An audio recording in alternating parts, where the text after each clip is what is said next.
আল্লাহু আকবার, আল্লাহু আকবার, আল্লাহু আকবার।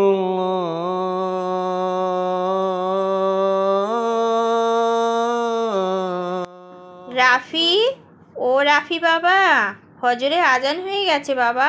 উঠে পড়ো, উঠে অজু করে নিয়ে মসজিদে চলে যাও, নামাজ পড়ে এসো। মা, আজকে থাক না মা, আজকের থেকে নয়, কাল থেকে পড়বো, কথা দিচ্ছি। আজ বড্ড ঘুম পাচ্ছে মা। রাফি বন্ধু, চলো নামাজ পড়ে আসি, আজান হয়ে গেছে, চলো একসাথে যাই। না জামিল, তুই যা, আজকের আমার ভালো লাগছে না, আমি কাল থেকে যাব, কথা দিলাম। রাফি, ফরজ নামাজ, তাও ফজরের নামাজ, দিনের শুরু, কাজা করতে নেই, চল বন্ধু নামাজ পড়ে আসি একসাথে। জামিল, আমি তো তোকে বললাম যে আমি কাল থেকে নামাজ পড়তে যাব, আজকের আমার ভালো একদমই লাগছে না, চোখে বড় ঘুম, তুই যা, আমি আজকের ঘুমাই, কাল থেকে কথা দিচ্ছি যাব। হোসেন, জামাল ও মুনায়েত, তারা 3 বন্ধু মিলে একসাথে ফজরের নামাজ পড়ার জন্য মসজিদের দিকে রওনা দিল। একসাথে 3 বন্ধু হাঁটতে হাঁটতে মসজিদে পৌঁছেও গেল, একটু সকালও হয়ে এলো। আল্লাহু আকবার।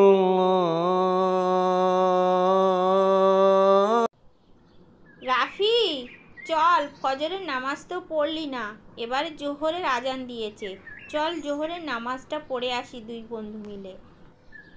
জামিল, আমি তোকে কতবার বলবো, আমি তো বলেছি কাল থেকে নামাজ পড়বো, আজকের আমার সারাদিন ছুটি, তুই যা গিয়ে জোহরের নামাজটা পড়ে আয়, আমি এখন গেম খেলি, তুই যা আমার জন্য দোয়া করে আয়, আমি কাল থেকে ইনশাল্লাহ নামাজ পড়বো।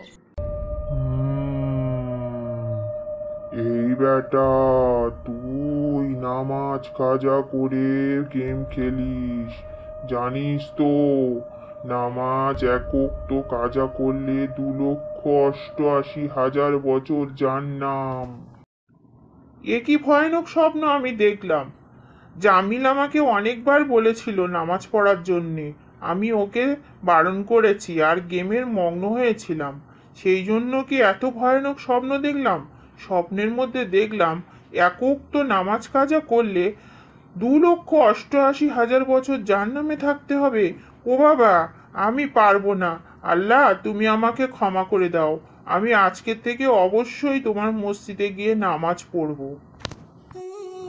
রাফি স্বপ্ন দেখে প্রচণ্ড পরিমাণে ভয় পেয়ে যায় এবং সে মনে মনে খুব ভয় পায় এবং আল্লাহর কাছে তওবা করে। আজকে জামিল আমাকে অনেকবার ডেকেছিল কিন্তু আমি নামাজ পড়তে যাইনি, সেই জন্য মনে হয় আল্লাহ আমাকে স্বপ্নে ভয় দেখালো। আর একক তো নামাজ কাজা করলে 2,88,000 বছর জান্নাম।